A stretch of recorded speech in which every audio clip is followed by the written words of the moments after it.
done in love like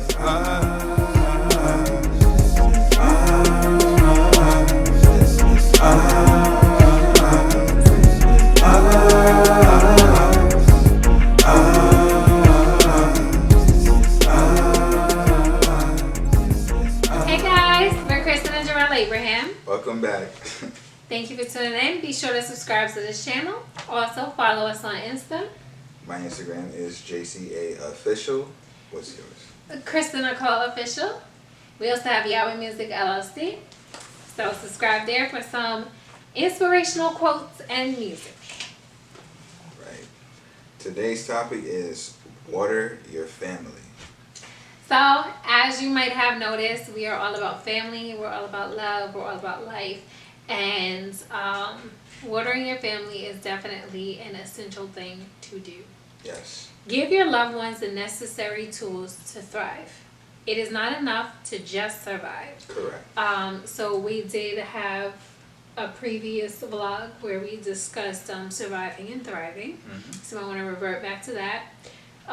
Jesus said he came so we can live abundantly, not so we can just make it day to day, just barely hanging on.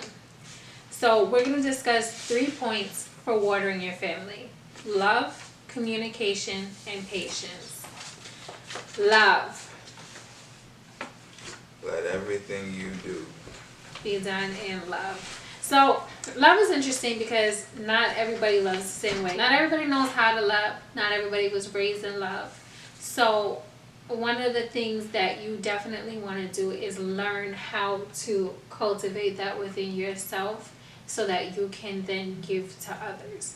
So when you love, it's very difficult to explain to somebody how to love because everybody is different. It's a language. But it is a language. So you just want to make sure that you are expressing how you feel about another person in the most appropriate way. Yeah. So learn them, and really cater to and cultivate the positive traits within them and grow with them. And I think that's the best way to love somebody. Absolutely. Because, if it's a language, you have to speak their language. Right. So definitely make sure that you're what she says by the most appropriate way. When she says that, she means a way that they would understand it the best. You can't Speak buy their somebody. language. That never works. Money's never Money gonna can't buy buy love. love. So that's kind of what I'm saying, in the most appropriate way. Because what you can do sometimes is we're foodies, so sometimes we'll get each other the favorite meal, Mm-hmm. or he'll get me carnations because that's my favorite flower, or we'll get each other the drink from Starbucks or something like that. So it doesn't have to be anything extravagant, and so that's what I mean by you can't buy love, but you can do certain things that are meaningful. Right. So you can't just oh, here honey, I bought you a bracelet, and then that's it. You guys don't have any type of communication or any type of relationship. You can't just be oh, okay, hey son, you want to go to the movies? Take him to the movies, and then that's it. You're not teaching him how to be a man. You don't even know that he likes to dance. You're taking him to the movies instead of really learning about him. Might not even be a movie he want to watch. Right. So Pick it out for him without telling him. Exactly. Surprise. So that's kind of what I mean by learning how to love. Yeah. Because it's good that you're making that time or you're putting in that effort. But if that's not a language that they understand, or it's not going to translate into that, then it's going to be misconstrued, and it's going to be well, they don't love me because they always did what they wanted to do. Mm-hmm. And that's not your intention, but they don't know that. Which is why you have to learn them. So you study your family. Right. Communication is a biggie, because that's kind of what I was touching on already. So how you learn to love someone is to communicate with them. You study their behaviors. They study your behaviors. You interact. You learn what works, what doesn't work. Right. And the most important thing is to be able to talk it out, to discuss it. Mm-hmm. What I will say about that is that it's not always going to be rosy and peachy. You're not always going to get along. But communication plays a huge piece in things being copacetic and staying that way. You have to be able to communicate with your family. They have to be able to communicate with you. And the floor always has to be open for that. Yeah. So it has to be something that not only you're willing to do, but you're comfortable doing with each other. You know, that's incredibly important, you know. Yeah. Which leads us to patience. This is a big one that we're both still learning because we're patient in different ways. Yeah. Which is good because the contrast means that you can help strengthen me in certain areas, I can help strengthen you in certain areas. Correct. But the reason why patience is even on this list on watering your family is because in order to love them, in order to communicate, you have to be patient. You have to be able to put in the work, the time, the effort, because it takes effort. And it's not even just a relationship between husband and wife. Building a relationship with your children it takes the same effort.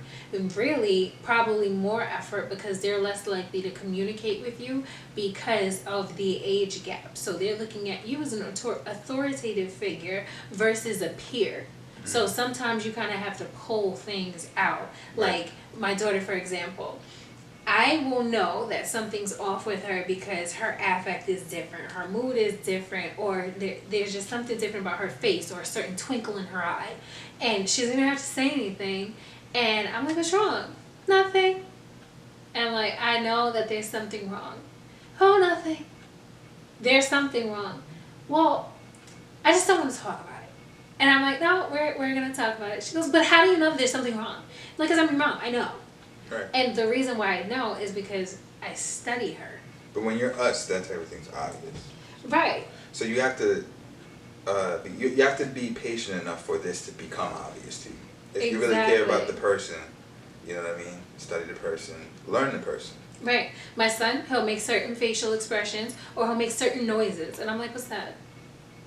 And then he'll just kind of look at me and I'm like, no, what does that mean? Yeah. You know, but when you spend enough time around someone, then you know that there's certain things about them that mean something. Right. So it's not just something to breeze over or, oh, it'll go away, or so it never goes away. Right. And that's a part of loving and communicating because you want to make sure that everything is okay. And if it's not, you have to be willing to be a part of the solution in fixing it. And this goes for extended family as well. Mm-hmm. So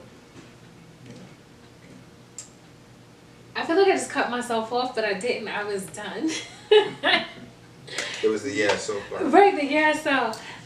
Do you have anything else to add, or?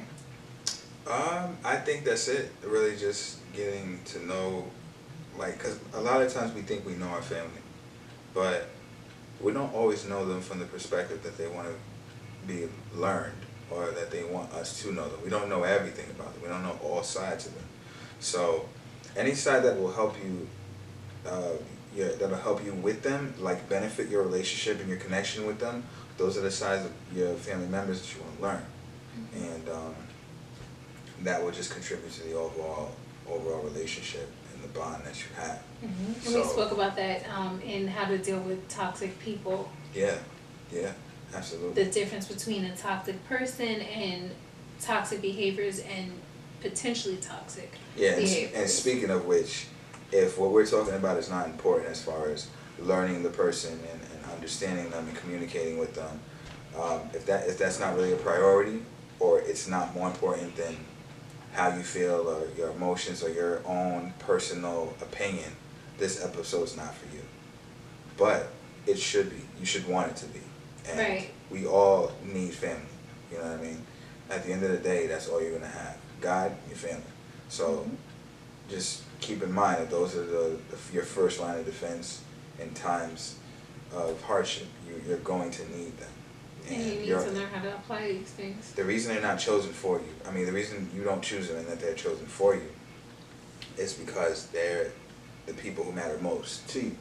So if you were to choose them yourself, you'd pick people who wouldn't actually be as effective and prominent in your life. but the fact that they were predestined for you and chosen for you, and that you had no control over who they are, that within itself is a testimony to how important they are and how much they matter to you. Each person is there really to help you to grow and really shape yourself, which is really interesting, which is why we all need each other. We need to be mindful of how we're interacting. Yeah, and they're gonna challenge you. They're gonna challenge your understanding. They're gonna challenge your patience. They're gonna challenge your love for them. They're gonna challenge the way you communicate. Just be up for the challenge, like any other. Be ready for it, you know. And you know, it's something that I'm confident that most people watching this won't fail at. I feel like you guys can handle it. Absolutely.